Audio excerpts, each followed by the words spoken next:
नमस्कार. आता मार्गशीर्ष महिना चालू आहे.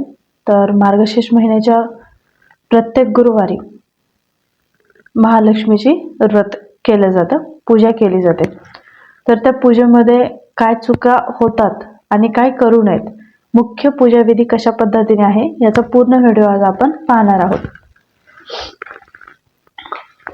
तर पुस्तकामध्ये सुद्धा याची माहिती दिलेली आहे की पूजा कशा पद्धतीने करावी. जी आपण कथा वाचतो, जे महालक्ष्मी व्रत म्हणून जे छोटंसं पुस्तक भेटतं, बाजारात कुठेही भेटून जाईल ते, तर त्या पुस्तकामध्ये याची पूर्ण माहिती दिलेली आहे. ती पाहून सुद्धा तुम्ही फॉलो करू शकता आणि या व्हिडिओमधून सुद्धा तुम्हाला पूर्ण माहिती मिळून जाईल.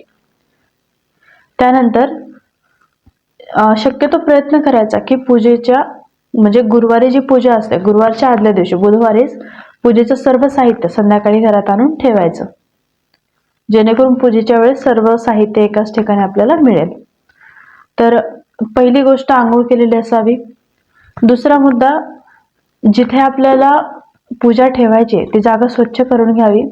छान रांगोळीने स्वस्तिक काढावं आणि त्याच्यावरती पाट ठेवायचा. पाट ठेवल्याच्या नंतर कोणत्याही कलरचा पीस मांडण्यापेक्षा शक्यतो लाल रंगाचा किंवा पिवळ्या रंगाचा हा पीस मांडायचा आहे, ज्या ठिकाणी आपल्याला पूजा करायची त्या पाटावरती. पिवळा आणि लाल यासाठी की लक्ष्मीसाठी आपण पिवळा रंग जास्त प्रिफर करतो. तुम्ही कुठेही पाहिलं असेल, महालक्ष्मीसाठी पिवळा रंग जास्त वापरला जातो आणि तो आवडीचा देखील आहे.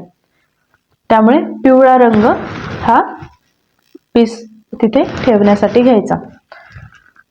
त्यानंतर आपल्याला ज्या ठिकाणी कलश ठेवायचा त्या कलशच्या ठिकाणी आपण तांदूळ ठेवायचे, भरपूर प्रमाणात तांदूळ ठेवायचे. तांदूळ ठेवायचे किंवा गहू ठेवायचा. त्या ठिकाणी कलश ठेवायचा, कलशावरती स्वस्तिक काढायचं आणि त्याच्या बाजूने, जी बाजू शिल्लक राहते त्या बाजूने 5 बोटं हळदीची आणि 5 बोटं कुंकवाची कलशाला लावायची. त्यानंतर कलशामध्ये प्रयत्न करायचा की 5 आंब्याचे जे डहाळे असतात, म्हणजे जे शेंडे असतात, ते 5 शेंडे तोडून आणायचे. त्याला एक 7-8 पानं असली पाहिजे एका डहाळ्याला. अशा पद्धतीचे 5 डहाळे आणायचे. जर ते नाही भेटले तर 5 पानं वापरायची आंब्याची, आणि जर तेही नाही भेटले, खूपच प्रॉब्लेम असेल, तर नागिनीच्या पानांचा वापर करायचा. त्याच्यावरती आपण श्रीफळ ठेवणार आहोत. श्रीफळाचा खूप महत्त्वाचा मान असतो, त्यामुळे त्याला इतर शब्द वापरण्यापेक्षा श्रीफळच म्हणायचं. तर श्रीफळ ठेवायचं. श्रीफळाला छान कोणी साजशृंगार करतात, कोणी नाही करत, पण शक्यतो जर ती देवी मानतोय आपण, तर देवीला देवीसारखं सजवलं जावं.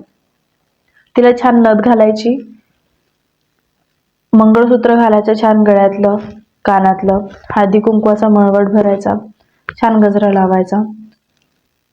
देवीचा कलश ठेवल्यानंतर देवीच्या शेजारी थोडंसं तांदूळ ठेवायचं आणि त्या ठिकाणी गणपतीची मूर्ती, गणपतीचा फोटो ठेवायचा. आणि जर ते नसेलच तर एक छान सुपारी ठेवायची आणि त्याला हळदी कुंकवाचा मान देऊन पूजा करायची.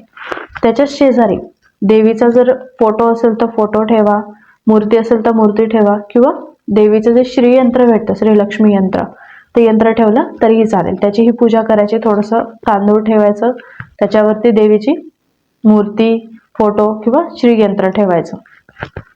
त्याच्याच समोर जे पुस्तकाचं आपण वाचन करणार आहोत ते पुस्तक ठेवायचं. त्या पुस्तकालाही हळदी कुंकवाचा मान द्यायचा. त्याच्या पुढच्या बाजूला आपण 5 पानं ठेवायची, नागिनीची पानं ठेवा. त्याच्यावरती 5 फळं ठेवायची. त्याच्यामध्ये शक्यतो प्रयत्न करा की डाळिंबाचं फळ हे यावं. डाळिंब आणि केळ, केळ हे प्रत्येक पूजेमध्ये लागतंच, आणि डाळिंबाचं फळ हे लक्ष्मीच्या प्रिय असतं. जर ते असेल तर उत्तमच, आणि नसेल तर सोयीने जी फळं अवेलेबल असतील ती फळं ठेवावीत. आता त्यानंतर छान समई घ्या किंवा दिवा घ्या. तो छान दिवा लावायचा, धूप ठेवायची, सगळी पूजा संपन्न करायची. याच्यामध्ये थोडंसं दूध आणि पाण्याचा नैवेद्य ठेवायचा. आणि त्याचबरोबर कोणी कोणी खारीक आणि खोबरं याचा सुद्धा नैवेद्य ठेवतात. खारीक, खोबरं, थोडासा गुळ असतो. हे सर्व, आणि नैवेद्य ठेवताना काळजी घ्यायची की 2 थेंब पाणी घ्यायचं, ते जमिनीवर थोडं शिंपडायचं अगोदर, आणि त्याच्यावरती आपलं जे नैवेद्याचं ताट आहे किंवा वाटी आहे ते ठेवायची. त्यानंतर थोडंसं पाणी घेऊन त्या नैवेद्याच्या गोल थोडं थोडं शिंपडायचं आणि मग ते देवाला अर्पण करायचं.